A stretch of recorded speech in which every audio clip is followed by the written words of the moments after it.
বন্ধুরা, আজকে আলোচনা করতে যাচ্ছি ভারতীয় স্বাধীনতা সংগ্রামের মহান বীর নেতা নেতাজি সুভাষচন্দ্র বোস সম্পর্কে। নেতাজি সুভাষচন্দ্র বসু জন্মগ্রহণ করেছিলেন 1897 সালের 23 জানুয়ারি ভারতের উড়িষ্যা রাজ্যের কটক শহরে। তার পিতার নাম ছিল জানকীনাথ বসু এবং মাতার নাম ছিল প্রভাবতী দেবী।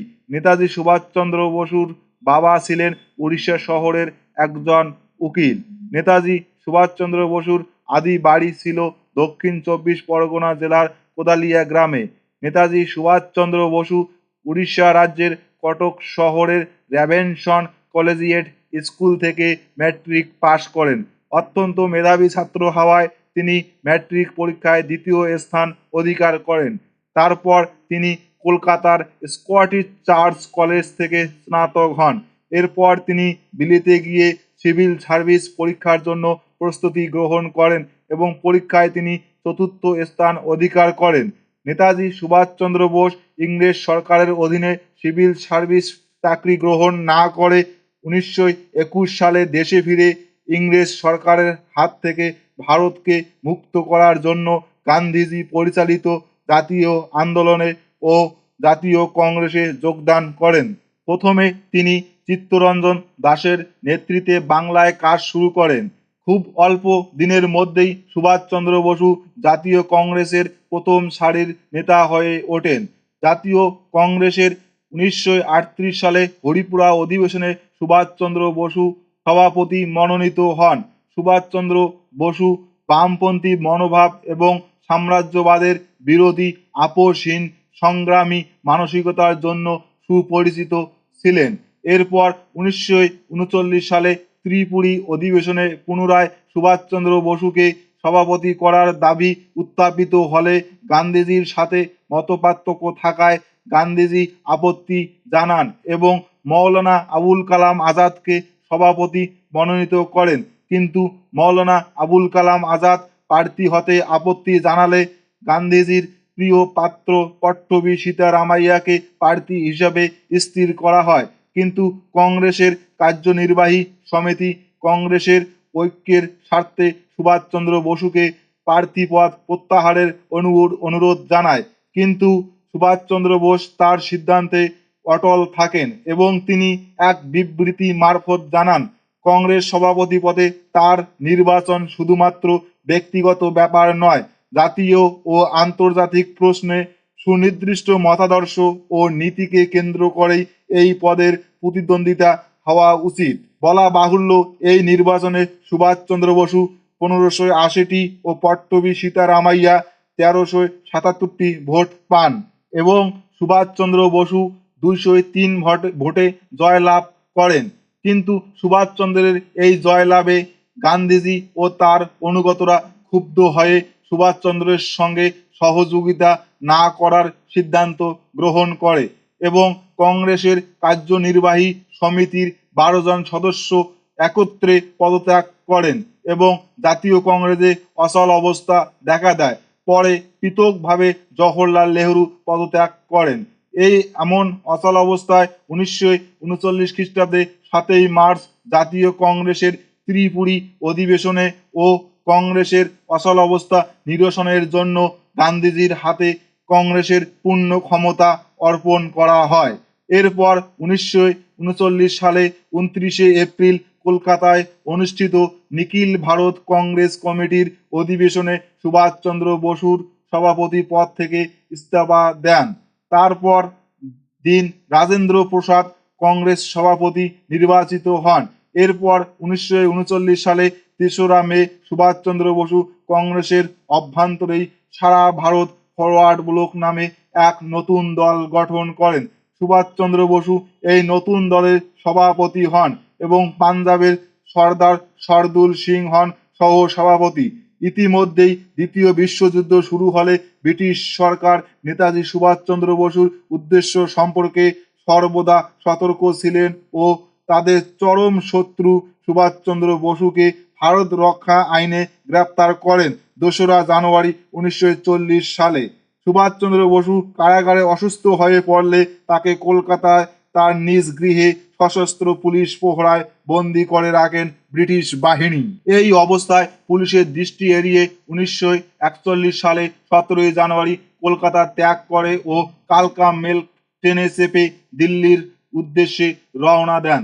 প্রথমে তিনি ভারত থেকে আফগানিস্তান, তারপর রাশিয়া, তারপর জার্মানি, তারপর জাপান, তারপর সিঙ্গাপুর। জার্মানিতে তিনি হিটলার ও ইতালিতে তিনি বেনিটো মুসোলিনির সাথে সাক্ষাৎ করেন। এই দুই রাষ্ট্রনায়ক নেতাজি সুভাষচন্দ্র বসুকে সর্বত্রভাবে সাহায্য করার প্রতিশ্রুতি দেন।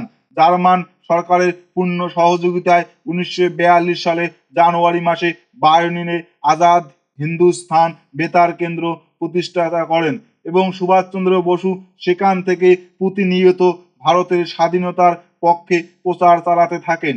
1942 সালে ডিসেম্বর মাসে জার্মানির হাতে বন্দী 400 জন ভারতীয় সৈন্যদের নিয়ে তিনি এক সেনাদল গঠন করেন। এটাই ছিল আজাদ হিন্দ ফৌজের প্রথম পরিকল্পনা। জার্মানিতে বন্দী সেনাদল নেতাজি সুভাষচন্দ্র বসুর দেশপ্রেম, বিপ্লবী আদর্শের প্রতি শ্রদ্ধাশীল হয়ে তাকে নেতাজি আখ্যায় ভূষিত করেন। 1941 সালে 7 ডিসেম্বর জাপান মিত্রপক্ষের বিরুদ্ধে যুদ্ধ ঘোষণা করে এবং 1942 সালে জাপানের হস্তে সিঙ্গাপুরের পতন ঘটে এবং সেখানে ব্রিটিশ বাহিনীতে ভারতের পাঞ্জাবের 14 নং রেজিমেন্টের মোহন সিং সহ প্রচুর ভারতীয় সেনা জাপানের হাতে বন্দী হন। মোহন সিং এর নেতৃত্বে বন্দী সৈন্যরা ভারতীয় স্বাধীনতা সংগ্রামে যোগ দিতে রাজি হন। তার চেষ্টায় প্রায় 2000 থেকে 3000 ব্যক্তি সেই সেনাদলে যোগদান করে এবং এই সংখ্যা অতি শীঘ্রই 40,000-এ পৌঁছায়।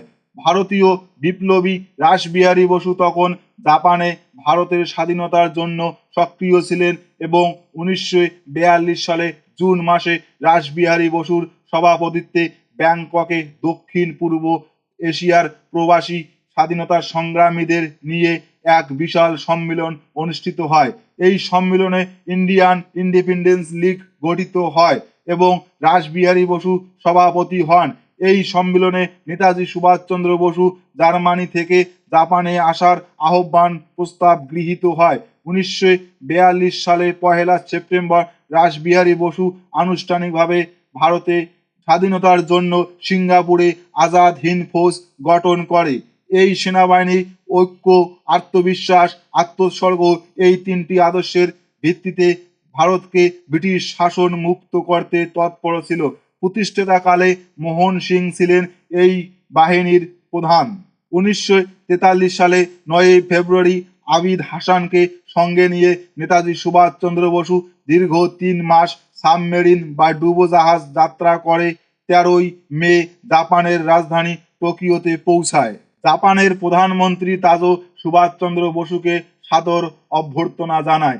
এরপর 1943 সালে 4 জুলাই সিঙ্গাপুরে অনুষ্ঠিত এক বিশাল সভায় রাসবিহারী বসু সুভাষচন্দ্র বসুর হাতে ইন্ডিয়ান ইন্ডিপেন্ডেন্স লীগ এর সকল দায়িত্ব অর্পণ করেন। 25 আগস্ট সুভাষচন্দ্র বসু আনুষ্ঠানিকভাবে আজাদ হিন্দ বাহিনীর নেতৃত্ব গ্রহণ করেন এবং সেনাবাহিনীতে আমূল পুনর্গঠনের কাজে হাত দেন। নেতাজি সুভাষচন্দ্র বসুর আদর্শে অনুপ্রাণিত হয়ে প্রচুর হিন্দু, মুসলিম, নারী, পুরুষ, বালক, বালিকা সেনাদলে যোগদান করতে থাকেন। নেতাজি সুভাষচন্দ্র বসু এই বাহিনীকে কয়েকটি ভাগে বিভক্ত করেন। সেগুলির মধ্যে হলো উল্লেখযোগ্য Gandhi brigade, Azad brigade, Nehru brigade, বালক ও বালিকাদের জন্য বাল সেনাদল, শ্রীমতী লক্ষ্মী স্বামীনাথনের নেতৃত্বে মহিলাদের জন্য ঝাঁসির রানী ব্রিগেড, এছাড়াও কিছু বাছাই করা সেনাদের নিয়ে নেতাজির অনিচ্ছা সত্ত্বেও তার নাম অনুসারে সুভাষ ব্রিগেড। শাহনওয়াজ এর নেতৃত্বে এই বাহিনী সর্বাগ্রে রণাঙ্গে রবনীত হতে থাকেন। 1943 সালে 21 অক্টোবর নেতাজি সুভাষচন্দ্র বসু সিঙ্গাপুরে আজাদ হিন্দ সরকার বা স্বাধীন ভারত সরকার প্রতিষ্ঠার কথা ঘোষণা করেন। 23 অক্টোবর আজাদ হিন্দ সরকার ব্রিটিশের বিরুদ্ধে যুদ্ধ ঘোষণা করে।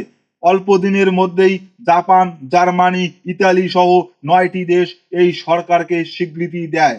জাপানের প্রধানমন্ত্রী তাজো আজাদ হিন্দ সরকারের হাতে আনুষ্ঠানিকভাবে আন্দামান ও নিকোবর দ্বীপপুঞ্জ দুটি তুলে দেন। নেতাজি সুভাষচন্দ্র বসু এই সরকারের ছিলেন কর্ণধার এবং নতুন দ্বীপ দুটির নাম রাখেন শহীদ ও স্বরাজ দ্বীপ। 1944 সালে নেতাজি রেঙ্গুনে আসেন এবং সেখান থেকে তার প্রধান সামরিক দপ্তর স্থাপিত হয়। সেখান থেকে আজাদ হিন্দ বাহিনী নেতাজির বিখ্যাত স্লোগান দিল্লি চলো, উজ্জীবনী মন্ত্রে ও বলিষ্ঠ নেতৃত্বে অমিত বিক্রমে মণিপুরে ঢুকে পড়ে এবং মণিপুরের ময়ূরঙ্গে ভারতের জাতীয় পতাকা তোলেন। এরপর মণিপুরের রাজধানী ইম্ফল দখলের আগেই বিপর্যয় শুরু হয় এবং আজাদ হিন্দ বাহিনী পিছু হটতে বাধ্য হয়। এছাড়াও তারা ভারতের প্রায় 150 মাইল ব্রিটিশ শাসন মুক্ত করতে সক্ষম হয়েছিল। দ্বিতীয় বিশ্বযুদ্ধের কারণে আমেরিকা জাপানের দিকে অগ্রসর হতে শুরু করলে যুদ্ধের গতি পরিবর্তন হয়। স্বদেশ রক্ষাতে জাপানি বিমান বহর ও সেনাবাহিনী প্রশান্ত মহাসাগরের অভিমুখে প্রস্থান করেন। পরবর্তী সময়ে বিমানের অভাবে আজাদ হিন্দ বাহিনী প্রবল অসুবিধার সম্মুখীন হন। এছাড়াও সুনির্দিষ্ট সময়ের পূর্বে বর্ষা নামায় এবং সৈনিকদের ন্যূনতম প্রয়োজনীয় খাদ্য ও সরঞ্জামের অভাবে আজাদ হিন্দ বাহিনী ছিন্ন বিচ্ছিন্ন হয়ে যায়। খাদ্যাভাব, রোগ, শীত, ম্যালেরিয়া, পার্বত্য অঞ্চলে বিষাক্ত পোকার কামড়ে হাজার হাজার সৈন্য মৃত্যুবরণ করে। 1945 সালে 15ই আগস্ট জাপান মিত্রবাহিনীর কাছে আত্মসমর্পণ করলে আজাদ হিন্দ বাহিনীর সেনাদল অস্ত্র ত্যাগে বাধ্য হয়। সহকর্মীদের পরামর্শে নেতাজি সুভাষচন্দ্র বসু আত্মসমর্পণ থেকে বিরত থাকেন। এরপর 1945 সালে 18ই আগস্ট জাপান অধিকৃত তাইওয়ানে বিমান দুর্ঘটনায় রহস্য মৃত্যুবরণ করেন নেতাজি সুভাষচন্দ্র বোস। কিন্তু বন্ধুগণ, নেতাজি সুভাষচন্দ্র বসুর এই বিমান দুর্ঘটনা নিয়ে সকলেই একমত নয়। এছাড়াও নেতাজি সম্পর্কে কিছু সম্পর্ক ও তত্ত্ব যদি আমরা আপনাদের কাছে উপস্থাপন করতে না পেরে থাকি, তাহলে অবশ্যই আপনারা কমেন্ট বক্সে লিখবেন এবং আমার চ্যানেলটিকে সাবস্ক্রাইব করে নিত্য নতুন ভিডিও পেতে থাকুন।